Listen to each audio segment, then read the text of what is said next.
The statesman begins the morning's conversation and says that UN needs urgent reforms. President Nana Akufo-Addo and MPP applauds President for celebrating Nkrumah. These are some two stories we'll take a closer look at. Gold Street Business Energy Commission to focus on renewable energy. The palaver says hardship. Angry Ghanaians Pamela Akufo-Addo Bawumia over killer petrol hikes, astronomical duty payments, and minority flattens Katie Hammond's Amerideal propaganda. That's the Ghana palaver. The Daily Heritage says stop copying foreign culture and will not depend on foreign aid. The president at the UN Assembly, and BNFT says will free senior high school trigger measure of universities. These are some of the newspapers I have with me here. My guest to my extreme left is Deputy Communication Director of the NDC, Fred Agwinyo. Fred, good morning. Good morning, Bryce. How's your Friday starting? Well, the rainy is done. Okay. Struggle to get out of bed. But we are here. We're grateful for your time with us. And then to him as a member of parliament for the Lejo-Kuku constituency, a member of the NPP, Dr. Okuboy. Good morning too. Good morning. I hope your Friday has started well too. Good morning. Great. And then the communication director of the CPP, Rauf Kadiri, is also here. Good morning. And I see Dr. Nkrumah right on his chest. Yeah. Hope you are great. Nkrumah's birthday was fun yesterday. Yeah, in fact, yesterday was very joyous, and we are still in the celebration mood. Okay. Because we had two reasons to celebrate yesterday. We were celebrating the birthday of Nkrumah, and also Nkrumah as a founder, the only founder of the Republic of Ghana. Yeah. All right, we'll talk about that later on, but let's start the conversation this morning. The president was at the UN yesterday. He spoke. Most of the media houses, TV3's platforms captured what he said. And we'll take a quick look at some of the issues he raised. Key amongst them, the senior high school program and the fact that he said we will not depend on foreign aid. Briefly. Now, Fred, let me start with you. The president's speech at UN yesterday, key among them for me, the fact that will not depend on foreign aid, that's the president talking. He said we will not wait for people to come and help us. And also the fact that the senior high school has come to stay and government is committed to sustain it. What do you make of what he said yesterday? Well, thank you very much, and let me say good morning to our viewers.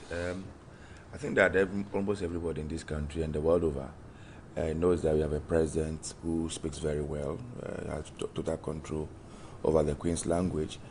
When it comes to delivering addresses, he has always demonstrated that confidence and ability to do it and do it well. And so when he was going to speak at the UN General Assembly, some of us were in no doubt that he'll be at his best. And I think that from what I'm hearing, he did just what he knows how to do best. But as to the issues he raised in the address and the real happenings on the ground, you wonder if indeed the president meant what he said when he said that we are not going to depend on aid and all that. But as we speak today, we know that they've been running around the whole world trying to look for some money here and there. And it's as if the president says one thing, that's the other. If you remember, before the elections, one of the accusations was that IMF decision that we took to go on IMF program was wrong. They are not going to do anything like that. So now they're going to cancel the program. Recently, when he even met the media, he said they were not going to extend that particular program and that the program was terminating in December. Unfortunately, just by the time he left Flag's house, the Minister of Finance came to tell us that they were extending the program to April. Just a few weeks ago, we are told that now they are extending by another 1 year. And so you wonder what exactly the position of the president is when it comes to issues like this. A few months ago, his vice president and some presidents were in China lobbying the Chinese to come. They are ready to give some of our concessions to them. You know, today they are even taking over there are more concessions and trying to give it, bauxite concessions, they give it to foreigners to come and mine. So if the president says we are not going to depend on foreign aid and that we are going to rely on ourselves, I don't know exactly what he means by that. I think that it's still too early yet. Let's give him the benefit of the doubt. Maybe there's something else he wants to do that we all don't know.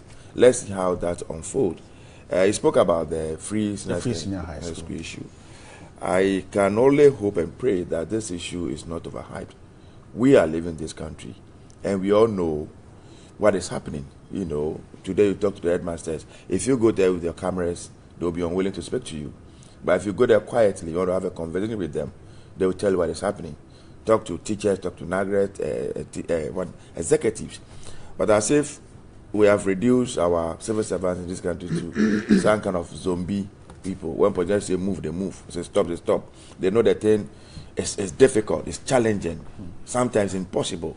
And yet, because the president has spoken, they have to comply. Let's see how it turns out. We have always maintained that it is doable. That is why the framers of the 1992 Constitution found space in it. And where we depart, that is the methodology and the approach, how you go about it. We have argued that, can we do it progressively? Can we put the necessary mechanisms in place so it doesn't create any problem for anybody? They said no, we are announcing it today, and starting it today. As we speak, they have released only 20% of the money that the people need for the term to them. I don't know when they are going to release the rest of the money for them to run. The schools are already in section. I don't know how they are feeding the day students. Some of the pictures I saw on Facebook, I saw them sitting under the tree, you know, holding their bowls and their bags and everything, and they are eating under the tree there. I don't know if that is going to continue. And afternoon comes and it's raining, where would they be? Now, at the time the day students will be eating, doesn't mean contact hours will be suspended. I don't know. So there are several concerns that we have raised. We have mentioned the issue of sustainability. President is telling us that the program will be funded by money from our natural resources and the oil and all that. We have said these are not very sustainable, especially oil. We don't even determine the quantities that we get. We don't even determine the international pricing and all that. And so we should be looking at a more sustainable, means of funding this particular program. Why we are raising all these concerns, the fact that we've been there before. This is not the first time we are having programs like this. But along the line, they all collapsed. What happened? What is it that was not done right for which they collapsed? Are we going to repeat the same mistakes and eventually get to the same place? For me, that is a concern. So we can always read the president well. All right. I've seen other footages of some Ghanaians in America, demonstrating, following some of the team members, and it seems to have become a normal thing. Anytime we have a president out, you find people demonstrating. Well, when you throw a ball against the wall, it bounces back to you. I leave it there. All right, Dr. Koboy. So, can we decide not to depend on foreign aid? And did the president tell the story of the Free Senior High School correctly at the UN Assembly? Yeah, I think, let me first of all say a very good morning to all your viewers, especially to my brothers and sisters watching from the Lejukugu constituency, also to my brother, and then to Fred. I also know your brother. Yeah, my brother Fred. His Excellency Nana Addo Dankwa Akufo-Addo gave a very powerful speech at the 72nd annual general meeting. He touched on three things which I'd just like to mention briefly. He talked about the SDG 4, Sustainable Development Goal, that's inclusive and equitable education, quality education, and lifelong learning opportunities. And he was convinced by the rollout of the free SHS that a lot of barriers will be brought down and access can be increased. Yeah, the enrollment, the figures show that there's been an increment. It's true that not everybody missed senior high school as a result of finance. Right. But a significant proportion were missing out because of financing. And those who were blocked as a result of finance have had some form of relief from this program. You mentioned the policy theme, the core, the important aspect of a policy when you are talking about it. The challenges that come with rollout and all that, you not touching on them does not mean it's perfect. Everybody knows. So that is for us as a country to try and address as we go on. You know what, my brother Fred spoke about the president being very eloquent and all that. It's not just eloquence. When you normally listen to the president, he's very cogent as well. He's able to make his arguments. And we are happy we have a president who sells at that well when it comes to making his arguments. With the IMF, just a short rebuttal. Professor Bob King at the University of Ghana, he made a statement that was so apt that Ghana had to resit an exams that the NDC failed. We were not only to get a facility from the IMF, it came with performance indicators. There was a deficit ceiling we had to meet. There were revenue targets we had to meet, all part of the program. And the IMF was simple. You can't take a facility, fall short of all the targets, and say you are exiting.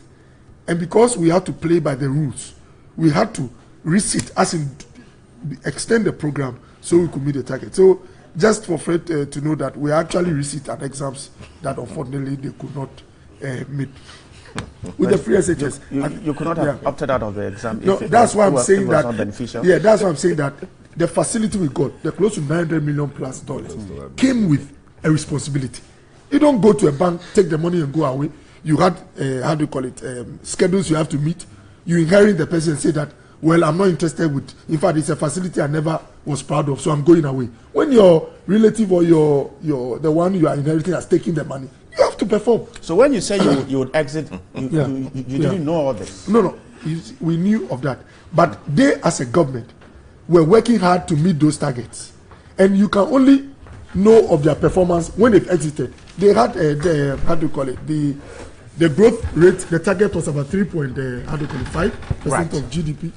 The NDC was to do an inflation of around 12%. They did 15.4. When it came to the fiscal deficit, cash basis, we did 9.3, commitment 10.9. That was way beyond what the target was for the IMF here. So that was the issue that we had to contend with. We had to resit an exams that the NDC. Okay, failed. Well explained. Let's go. So let me land by saying that His Excellency raised a very important issue, that the UN, which professes to be a democratic institution, should let their democracy live to its true meaning by making sure that a few people within the Security Council do not usurp the opinions and of other members.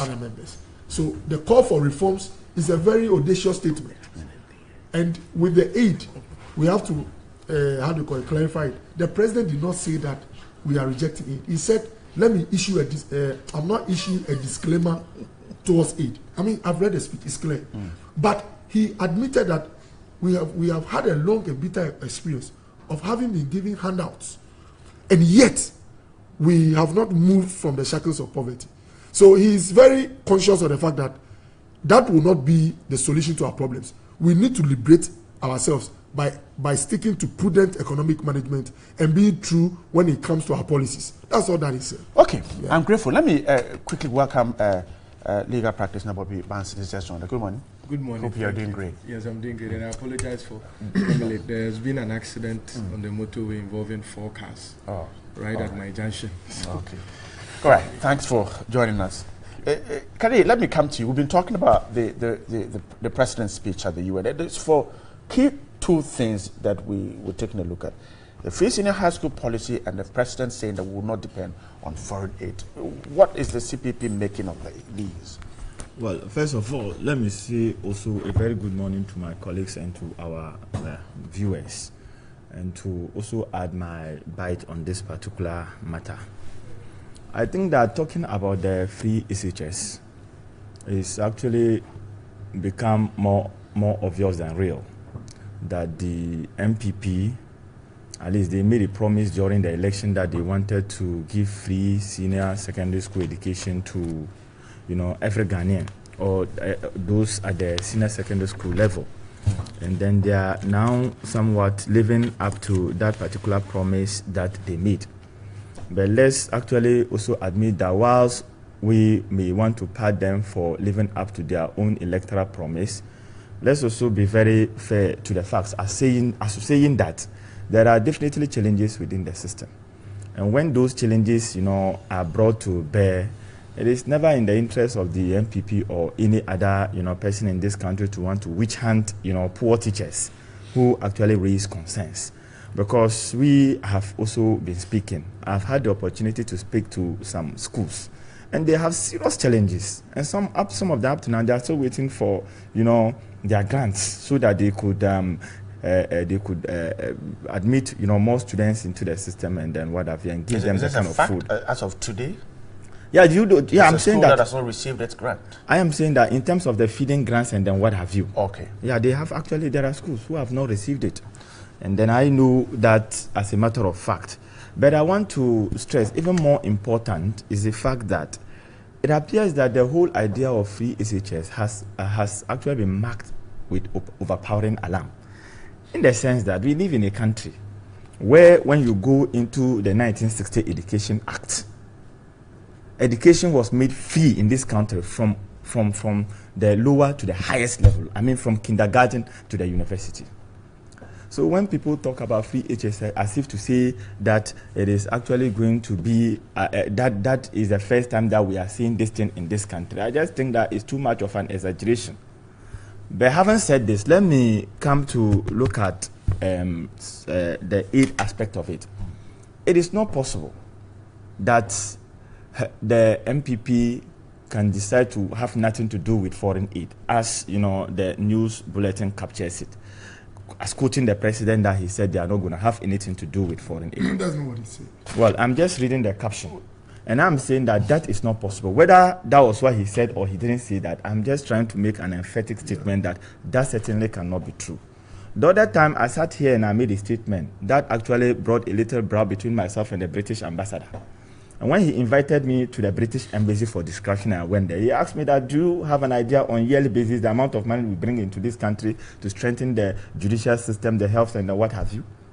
So when it comes to the matter of aid, I tell you most truly, there is no government in this country that can say that they would have nothing to do with aid. And besides, we have to remember that since the days that Ghana took structural adjustment program, which was later reinforced by the economic recovery program, our economy has been built on recommendations of IMF and the World Bank. I say the president cannot work towards that, getting rid of aid as part of... As for the intent, you can always state an intention. Okay. But I'm telling you the reality.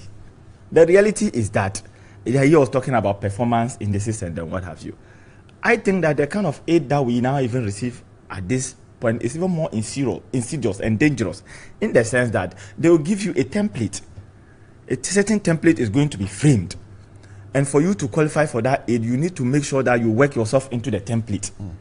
And then at the framing of that template, the interest of the country is not actually what informs the framing of the template. So the CPP, and I have said it here time and again, that we are always opposed to any kind of aid that would have some bearing on your independence, that would actually affect, you know, your independence, your self-determination. So I want to make the point again that aid has come to stay in the politics of this country. And virtually since the 1980s up to now, our economy has been built on aid. And I was reading Moyo Dambisa, this woman, I think she's a Zambian, and she wrote a book. The title of the book is Dead Aid. Yeah, in that book, she made a statement to the effect that, look, there are two things that can destroy a nation. One is gun. You can use gun to destroy a nation. And the next thing is aid. Because the aid will be given to you with conditions which are draconian, with conditions which are hellish, with conditions that you live your whole life and can never meet. So me, truly speaking, I think that the president's presentation was on point. He did very well. But if we are going to put it within the context of reality, in fact, it will suffer greatly. I'm grateful. Just a second to read just the paragraph the president spoke about aid. But we are not disclaiming aid, but we do want to discard a mindset of dependency and living on handouts. We want to build a Ghana beyond aid.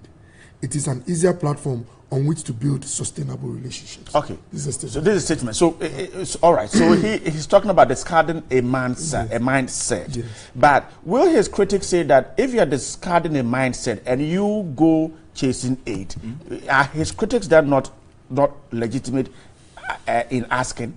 It's very simple. He's honest enough to admit that with our current situation, we will not disclaim aid. But that should not be our thinking, that we are going to live all our lives as a country. Was that the admission in the build-up to the election? But the NPP said the money is here. You see, when you have a president starting and say we are not disclaiming aid, it means he admits the role. So how is it different from the build-up to the election when he said the money is here and then he comes and says we are not disclaiming aid? It's a bit confusing. Please, free SHS is a policy being paid for, not with aid, but with our own resources. We have a lot of resources. We have maintained that it is not the scarcity of resources that's the problem of this country. It is the prudent use of the resources. And we've rolled out a lot of programs.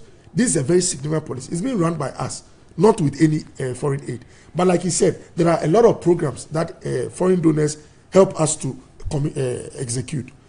Going into the future, we'll work hard to go off those things. That's what the president is talking about. I don't think any of us wants to live all our lives as a country. We will not like our great-grandchildren to be looking up to the West before they can take a move. He alluded to that. Exactly. But for now, our resources and our standing as an economy, we know that aid plays a critical role. Nobody can take it out. But that should not be our future. Okay. All right. Bobby, let me start with you. The president of the UN yesterday spoke about two key things: the First Union High School, and then the fact that this country will not depend on foreign aid. Your initial comments on the president's speech and what you made of it? Well, I was privileged to have watched the speech live, and there's no doubt that the president is one of the most brilliant orators. I mean, I didn't meet him in practice, but you read the law reports and you hear some of the seniors talk about him.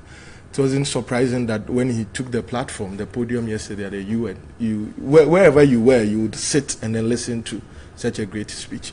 Now, it's also significant that he decided to limit his speech to three main things: the reforms at the UN, the free SHS, and the need for rethinking of how aid works in Africa. For me, it's about time that we take that beyond rhetoric, just speaking about it. There's no way that the free SHS would go. The free SHS has come to stay. The NPP promised, they have delivered with challenges, as it were. If I had my way, maybe they should have taken 1 more year to plan it out well. But they've promised and they've delivered. Whether we like it or not, there is no policy that begins smoothly. Everywhere in the world, when they want to start something, there are challenges. If the NDC comes to power, or if the CPP comes to power, or if the PNC comes to power, or if the GCPP comes to power, it will be suicidal for any political party outside the NPP to cancel or abolish the free SHS. So whether we like it or not, it has come to stay. Every government is bound or will be bound to continue that policy. As to how they are going to raise the funds and then make sure that it's the hitches that we are experiencing now are reduced, is something beyond. Do you feel a sense of public officials trying to stop people from talking about the challenges? I do not think that is necessarily the intention of, if you say public officials, as in those policy makers. Okay, so media houses want to go to these schools. The headmasters and headmistresses are stopping them from coming there because the issue is about the challenges in there. No, we don't want the public to see there are challenges. No, in I don't think that, because I've heard some of these headmistresses or headmasters talk about these challenges, as it were. You see, every institution or every framework of governance has a procedure for reporting challenges. For instance, this TV3 institution, if you have a challenge with a technical something here, you do not expect, or your managers do not expect that with the first opportunity you get to speak to an outsider when it to go public, you rush there and then say it. I believe that there are systems within the GES, I'm assuming, that if a headmaster has problems with desk or with something, you should report first. Because I remember I had one headmistress, myself, on one of the news stations. She was complaining about lack of desks and stuff like that. That is why they are charging the students with some fees so that they can accommodate. Now, when the reporter asked her, have you reported it? He said, my sister, you are going too far. Some of these things, we are faced with them now. We must solve them now. And so it's either we take the money or the students come and sit on the floor. Going to report to GES will take a lot of time. It means that the headmistress has not reported to GES. Okay. And so if the GES district officer hears this on the news, it means that he or she will be deemed not to be doing his or her work well. So I don't think that the idea is to gag them, but at least to let them know that there are procedures that must be followed. If there are challenges, use the right channels. The government does not operate as an octopus with hands everywhere. That is why there are systems of reporting. So in as much as there are challenges, some of them should come to the attention of the public by virtue of the media doing their work, as it were. But for headmistresses or headmasters to actually come and speak to these issues when they have first, and that is the caveat, not use the appropriate channels through the GES or the Ministry of Education to have them addressed, I think is very challenging. And it can be interpreted as an attempt to sabotage the system or paint the officials black. Be that as it may, it's a very good thing that we must help with the challenges and then take it through. I also think the punishment with some of them being suspended and removed is a little bit harsh. I think it's a little bit harsh because what they are saying is not a lie anyway. It's the truth. Right. I'm grateful. Let's move on. Right. Yeah. I think that's just a very quick one. Anybody who sits around this table today and concludes that Ghana's of now we have free SHS is only deceiving him or herself. The system that we have in place can best be described as progressively free senior high school. Nobody is saying that it's coming to cancel this program in future, but we need to improve upon the program. If the idea, if the vision is that we want to have free SHS, we need to work towards that. So nobody in fail to come and tell us that MPP has introduced free senior secondary school as they promised before the elections. What we are having today is not what they promised us. They didn't tell us that when they come into office, they are going to start with only the first years, and only the first year, they are going to feed. They campaign to the second years. They campaign to the third years. Is that what we are seeing today? The challenges, we agree, for every new program, there will be challenges. Nobody is saying that there will not be challenges.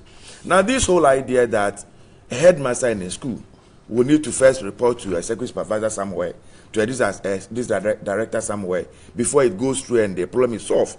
We all know the bureaucracy we have in this country. They run the schools. We all attended the schools. We know the problems over there. Where sometimes they have to go and look for their own money to come and feed students. And so if they have a problem and you don't think that the media should go and assist by getting what the problems are, ECHOs or government can quickly move in to resolve the issue. And you think that by headmaster speaking out, that means that it's sabotaging the program, then so be it. They will keep quiet and they will sit down. It's our children who are there. And then you go back and ask the children after 2 weeks, 3 weeks, and they will tell what they are facing in the schools. And so this is not an issue. This is not it's not a court. It's not a secret court where things should be hidden from the general public. It's about the children of the general public. And so at all material times, we must know exactly what is happening over there. What is that the government is doing? Yeah, just I'm grateful. Yeah, a minute to, let me say that.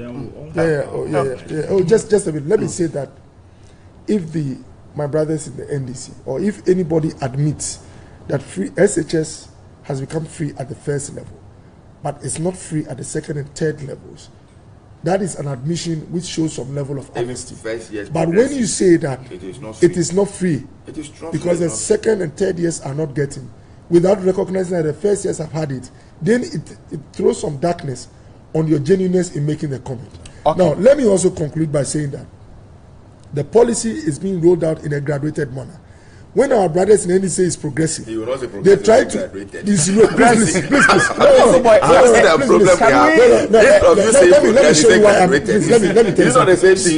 Let me use the word progressive. But when they say progressive, the insinuation is that it's already been started. But that is true. Good. But if it's been started in the manner we are doing it, why are the second and third years? Why are they asking that we pay for them too? They started with 10,400 students. So it's been started. Please, when you start a policy with 10,400 students, compared to somebody who is covering everyone qualified, 450,000 plus, how dare you say that you started? You understand? It was more or less a pilot. Please, please, let me learn. They speak and say that there is no free SHS in Ghana, because the second and third years are not getting it. Without mentioning that the first years are benefiting from policy. Yesterday, I saw a woman who told me, thank you very much. I took my daughter to school, and what you are saying is really true. I didn't pay anything. There are parents in this country, over 400,000 of them, who are grateful to this government for making sure that they've taken care of their bills. And when you don't want to admit that, they will admit it anywhere you go, and that's not going to change the situation. Okay, I agree, Brian. That's a very small one. I agree that government has taken up the feeding fee. Government has, please. No, go and check.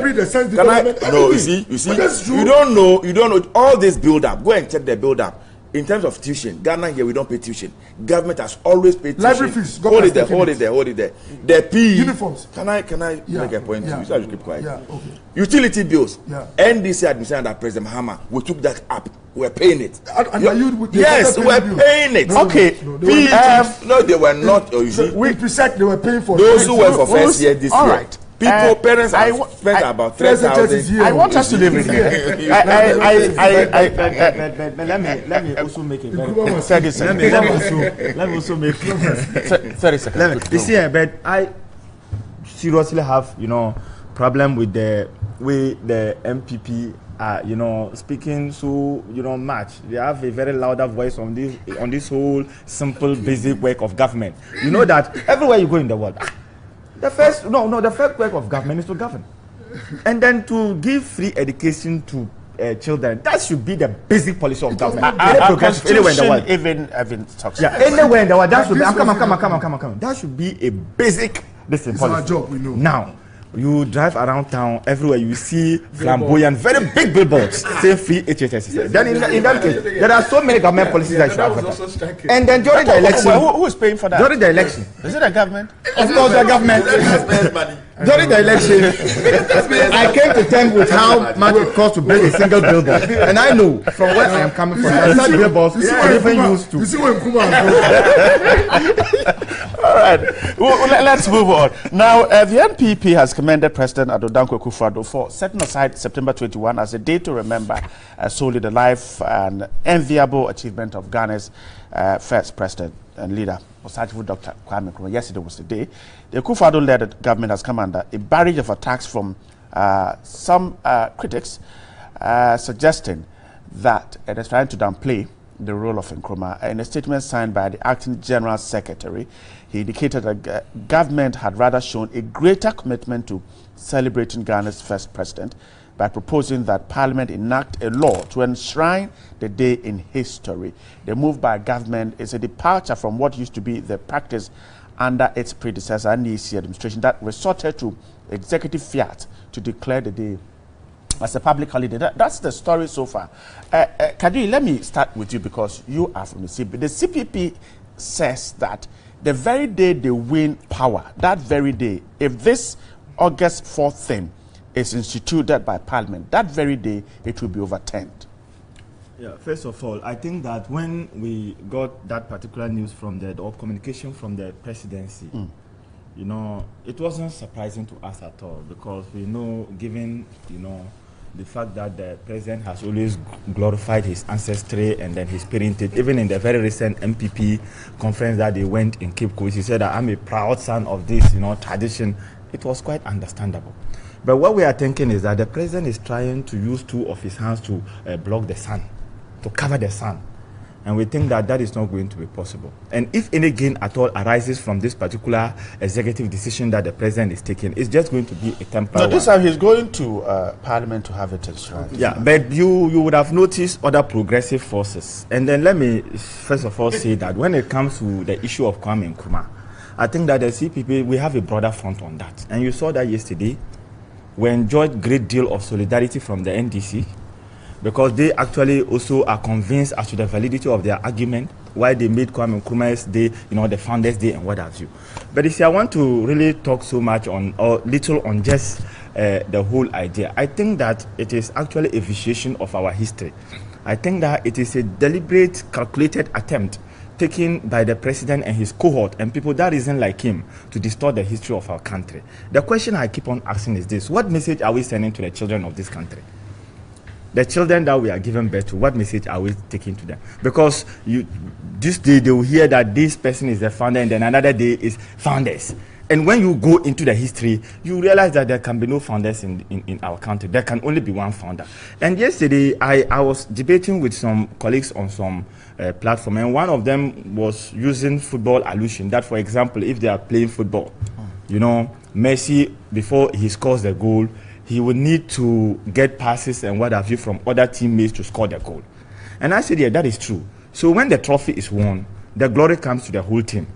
But when Messi is given the golden boot, when Messi is actually, given, the man of the match, I ask a question: does the honor go to the whole team, or it goes specifically to Messi? It definitely goes specifically to Messi. So this is the situation that we are having today. And I think that what is currently happening in Ghana is a clear reflection of what happened in Ghana in the 1950s. And I keep some parliamentary hazards here, the debates that went on in Parliament. And I can say without any fear of contradiction that this particular endeavor of the president is mischievous, and we progressives will resist it any day, anytime. We know that he has a field day. He can actually take the decision that he wants to take because he wields executive authority of the state and enjoys parliamentary majority. But this decision, as we have said, is going to be challenged and reversed should the CPP or any progressive, and the NDC made it very clear, promise yesterday that when they come, they are going to reverse it. And I think that the president should actually, I thought he would have used the office of the presidency, to help unite the country. But by this particular decision, what the president has succeeded in doing is that he has sharply divided the society again. And I think it is not going to put him on the good side of history. So that is what I would want to say. Maybe for your initial comments. All right. If Doc comes in, I'll come Bobby, back. Let me come to you. Let me come to you. Is this debate necessary at this time of our development? I think it's much ado about nothing, honestly. Not to downplay the role of any person that has contributed in our independence. Definitely, I am of the opinion that a country or no country can be founded by one single person. Every country at every point in time has a leader. And so if at independence, Kwame Nkrumah was our leader, we give him that accolade. But I, in the first place, did not believe it was necessary at this time of our development to set aside one day that we are celebrating Kwame Nkrumah's life. In the first place, I didn't believe in that. In the same vein, I also do not believe that it is necessary to set aside August 4th as a day to celebrate some group of people that we are calling founders. Obviously, my belief for resisting the 21st September was founded on the basis that there were two schools of thought at the time of independence. Now, celebrating one day would mean that you are supporting one school of thought. When the other side, that other tradition also comes to power, the MPP had always made it clear that they were always going to find a way of celebrating August 4th. They have always made it clear. And so then NDC institutionalizing 21st September were giving MPP the arms to institutionalize 4th August. For me, the two dates are much ado about nothing. And this is my reason. When Chairman Rawlings made June 4th a public holiday, it served the purpose. And the purpose was to celebrate the revolutionary. As of today, it's not been a holiday since 2000. Since the year 2000. It's no longer been a holiday. But every year since the year 2000, those who believed in that revolution, they gather and they celebrate it. They have lectures and stuff. Nobody stops them. Why can't we allow those who believe that it is worth celebrating Nkrumah's birthday to have their own independence? It's freedom of association in our constitution. I cannot be bound to celebrate a day for Nkrumah, his birthday. I can neither be bound to celebrate the birthday of the UGCC, as it were, or the members of the UGCC. I believe that the end of all these struggles, UGCC struggle, CPP struggle, resulted in March 6th, 1957. 6th March 1957. So if we would have two competing schools of thought, both trying to outdo each other in terms of the role that they played in the independence struggle, why don't we relegate these days representing these school of thoughts in the background and celebrate the 6th March? Will anybody be right in arguing that there were some group of people who were against 6th March, and so if we're celebrating 6th March, we should look at the one who was in front of the battle? No, but the 6th March was a day not chosen by one person.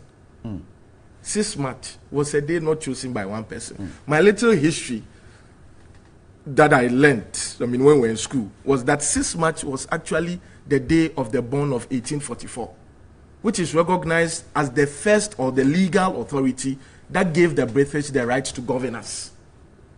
That Bond of 1844 was on the 6th of March. And so choosing the 6th of March was only, okay, if that day was when the British had the legal authority to colonize us, it's only fair that it is that day that we declare independence. Be that as it may, my brother has access to the parliamentary hazards. I don't know if it includes the debates on choosing the day, but I do not think that 6th March was imposed on somebody. Remember, Kwame Nkrumah had been prime minister since 1951 and leader of government business. It means that there was a parliament before independence. And so even choosing that day, I'm assuming, would have not been an executive decision. It would have been something that would have been discussed. So there was somebody who led the struggle to 6 March? No, there were people who have led the struggles to independence. There was no leader? No, there was a leader of a political party that had a majority in parliament at that time. He was the leader of government business at that time. If the UGCC or any of those splinter political parties in Ghana at that time had won independence, had won the election that time, automatically the leader would have become the president.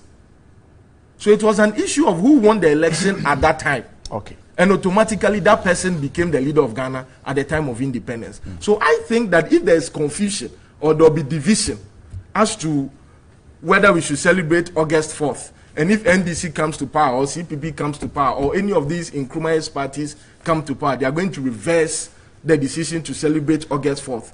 And if, as it were, a very strong-willed Dankwa Buzia tradition person comes to power, he may decide to reverse September 21st. Nobody can ever reverse 6th March. So why don't we stick to the 6th March and concentrate on the things that we have achieved or we can achieve as an independent country? Okay, I'll bring you in. But Dr. Koboy, now you know, let me start with a short. You see, why is the president interested in doing this? But let me start with just a short paragraph. We have, listen, I'll tell you who said this. This on 4th August 1947, when Nkrumah was not in this country. Listen, we have come from all the corners of this country, come to Salt Pond for a specific purpose, for a decision. We have come to take a decision whether our country and people are any longer to tolerate a system of government under which those who are in control of government are not under the control of those who are governed. We must have here and now, if we are to be governed, a new kind of freedom, a Gold Coast freedom, a Gold Coast liberty. We left our homes in Ghana and came down here to build for ourselves a new home. Now, speaking of freedom and self-rule, this was 47 when Nkrumah was not in this country. This is Dankwa's speech when Salt Pond, 4th August. What were they fighting for? UGC was launched. What were they fighting for? They were fighting for self-rule. No. Liberation from imperialism. No. Listen, no. But it was clear. Did you listen to the speech? I think at that point, those who gathered in Salt were fighting for certain opportunities. No, but listen, please. No, please. I don't want us to go there. No, but please. But what I read was clear. Let me, please. I'm reading English. Please. We have, listen, this English. We must have here and now, if we are to be governed, a new kind of freedom, a Gold Coast freedom, a Gold Coast liberty.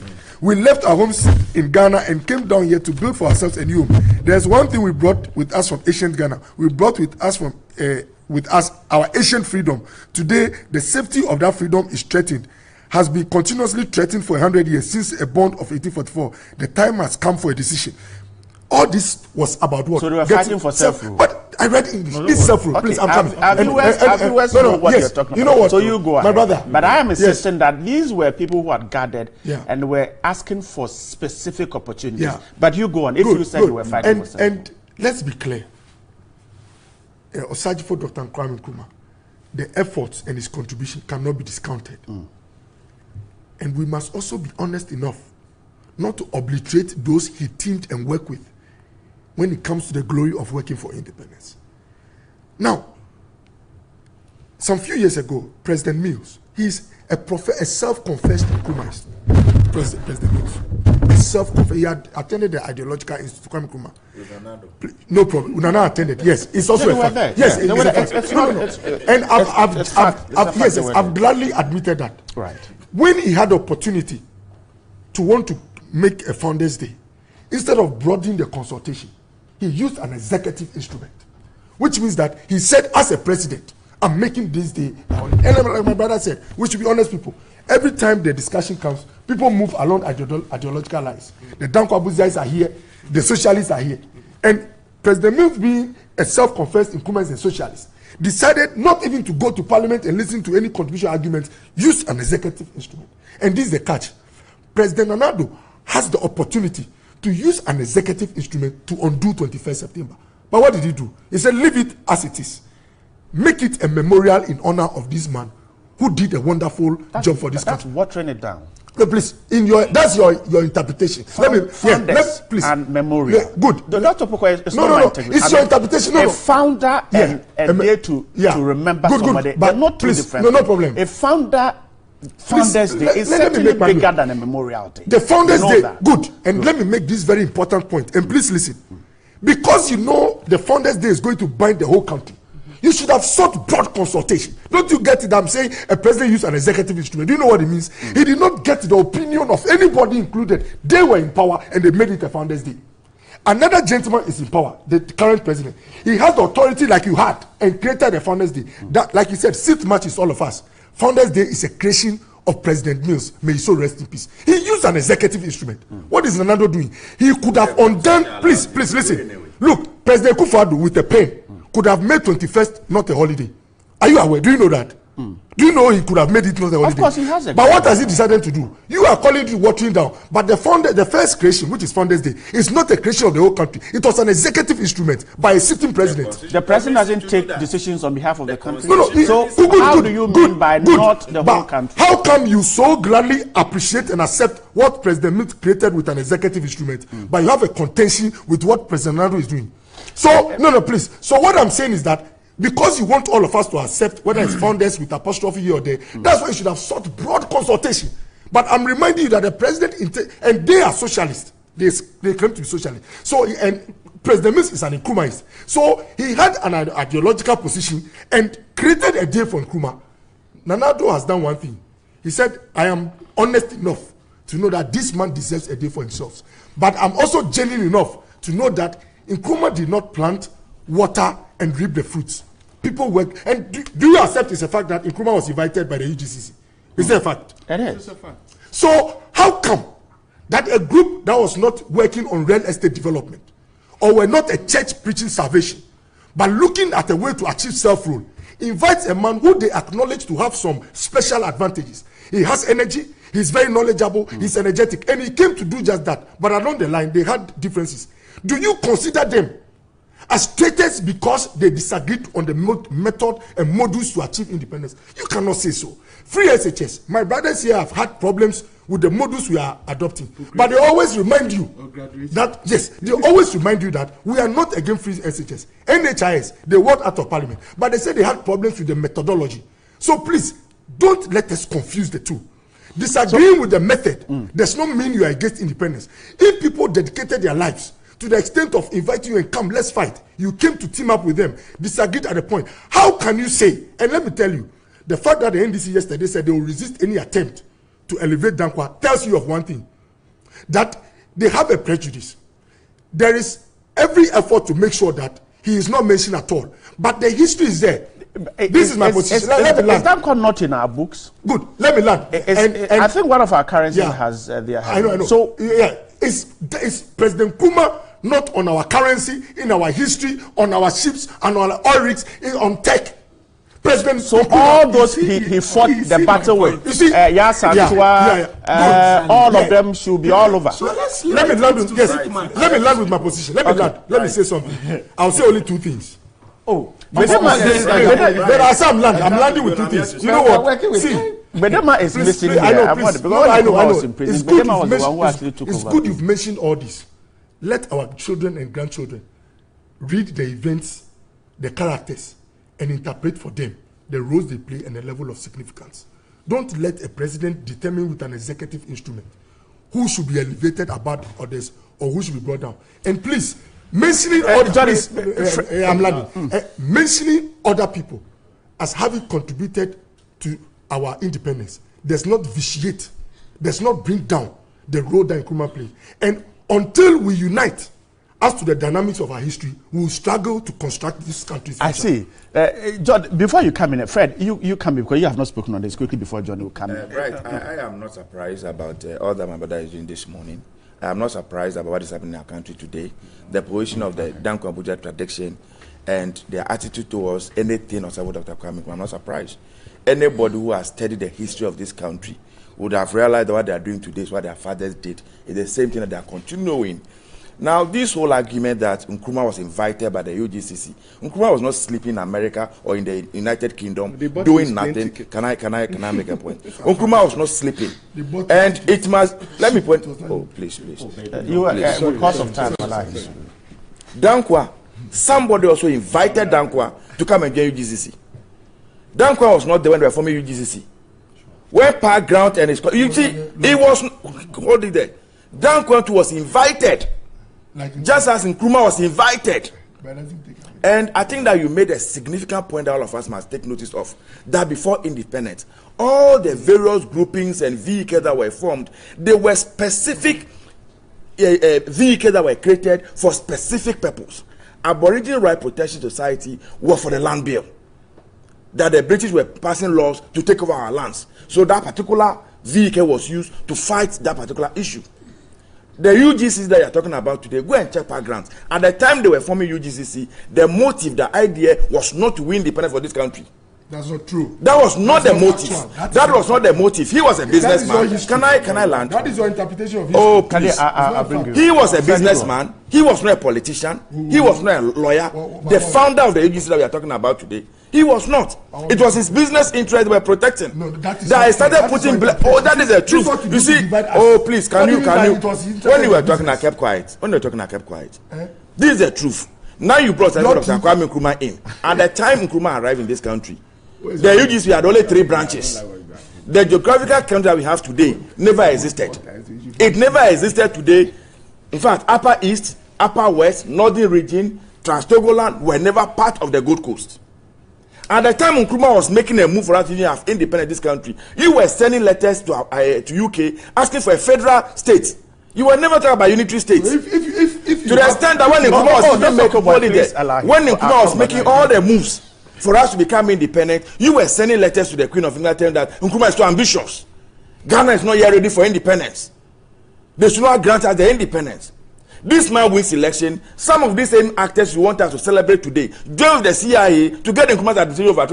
So they are criminals. When they got them overthrown in the UP tradition, the first time they took over office in this country, they went to the same parliament Asiedu-Dartey is trying to go today.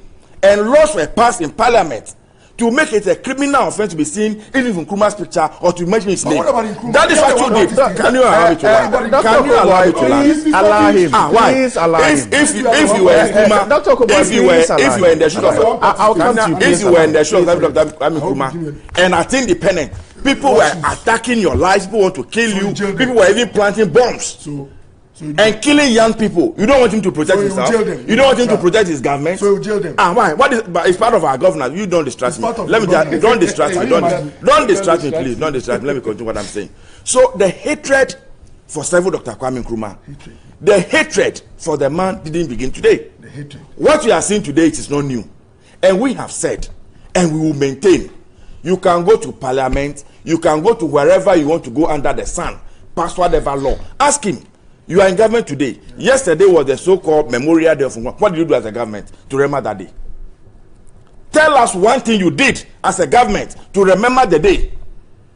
So they'll just create it over there and it ends there. Why do we have Independence Day? On Independence Day, we'll remember all the persons, the poor persons whose name are not even mentioned. So the chiefs and the rest. Why do we have a Republican Day? Hold it there. Why do you have a Republican Day?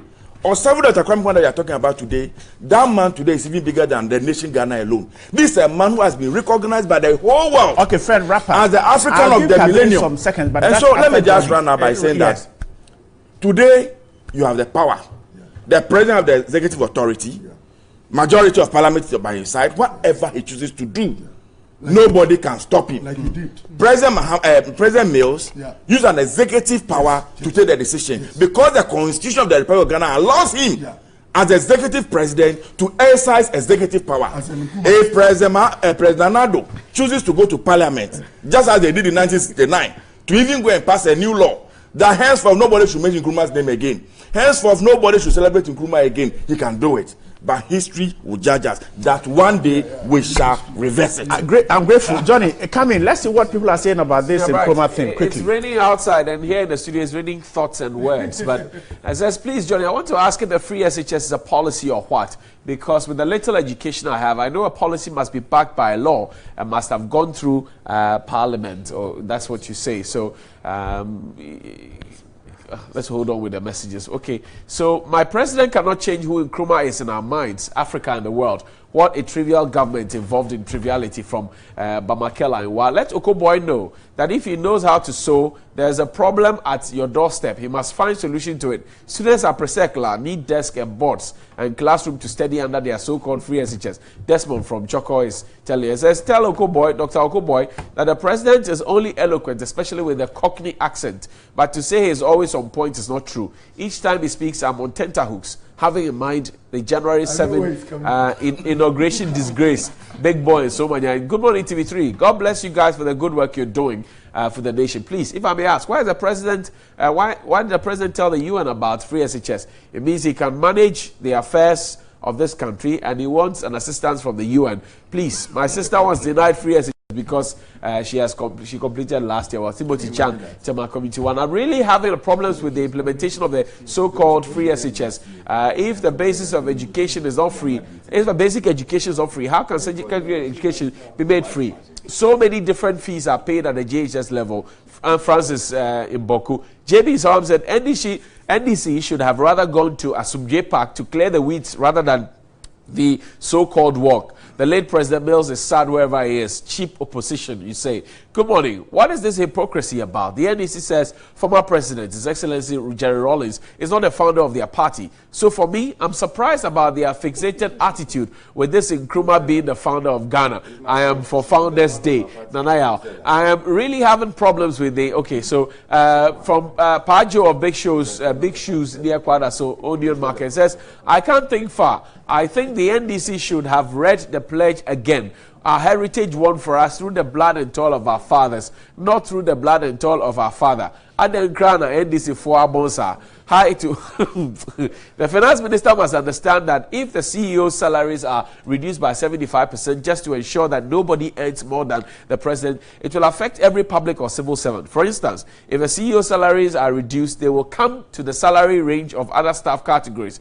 Does the minister expect the CEOs to take the same salaries with those below him? If the government cannot find money for free SHS, they should reduce the number of ministers, reduce the end of service benefit for all MPs. Jake in Techiman. And good morning. MPP is saying we don't need aid, but yet they have quickly gone for it. Please, we are tired of this Kwani game. Ajwa, good morning. All is not necessary. The celebration of Dr. Nkrumah's birthday, but as a leader, I know who was supposed to, who supported him to win independence and New Ghana from Gold Coast. Why are we taunting Nanado for free SHL program instead of all MPP leaders? ID wants to know. My name is Jagos, and from Sawab. May this Founders Day mark all the good work Dr. Nkrumah did for us and all the sacrifices made for his country, including sacrificing his own life to gain independence for this great nation. In fact, Dr. Nkrumah, may God bless you everywhere you are. Okay, family and friends government, you say, of Nanado must be giving the exit come 2020. Fuel increment is extremely compounding the hardships we are going through, but they don't seem to care. 2020 elections is not 20 years duration. Alaji Willie P. in the Fiekuma. Finally, good morning TV3. It's raining at Teshi. Students can't go to school because of bad roads. Please tell Okoboy to do something about it. He promised that and he has come to power, so he should fix our road. Okoboy, doctor, it is raining. You have 3. They said 1, it is raining. Your roads are bad. You promised. You have not fixed it. You are here talking, Dr. Kwame. You know, let me take your No, you can't take your opportunity. Hold on. There were 3 issues. There was the roads one. Second one about La Presec. They don't have board classroom, chalk and everything. They say you are talking, Doctor.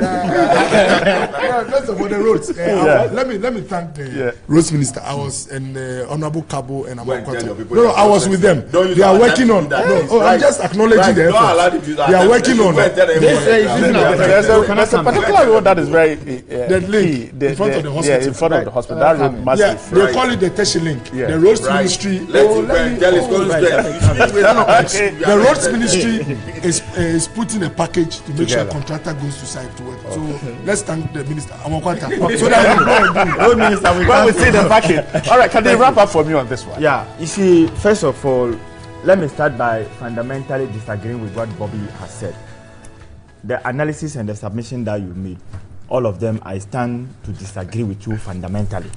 But now I want to make some issues very clear. You know, he quoted a statement from J.B. Dankwa in 1947 before Nkrumah came to Ghana. I didn't quote it. No. I'm talking about Dr. Okubo. And I also want to read a statement from J.B. Dankwa, and this statement was actually on 10th. I'm coming. It was a letter. It was actually on 10th October 1951. And then the letter goes this way. And this was a letter that J.B. Dankwa wrote to one of the colonial, secretaries. And this is what he said. Dear, you want to read it? Yeah. Well, okay, read it. Okay, the import of the letter, then we can go because we have to read it. No, read it. No, let him read. Because of time. No, he will read. Let's hear. So the font is quite blurry. Better, yeah. Let him read. No, please, let him read. Yeah. Gentlemen, this title has been. No.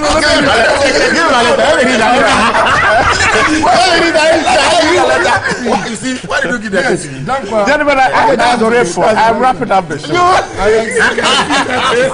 I am so grateful. Fred is working. I've read this letter. Fred Agbenyo is a deputy director communications of the NDC. Bobby Banson is a legal practitioner. The member of parliament for the Lejokuku constituency, Dr. Bernardo Koboy, and the communication director of the CPP, Ralph Kadiri. Gentlemen, grateful for your Friday morning. Those of you who sent in your comment, we are grateful. This letter is already here. We'll read it before we end the show. Stay with us. We have sports after this.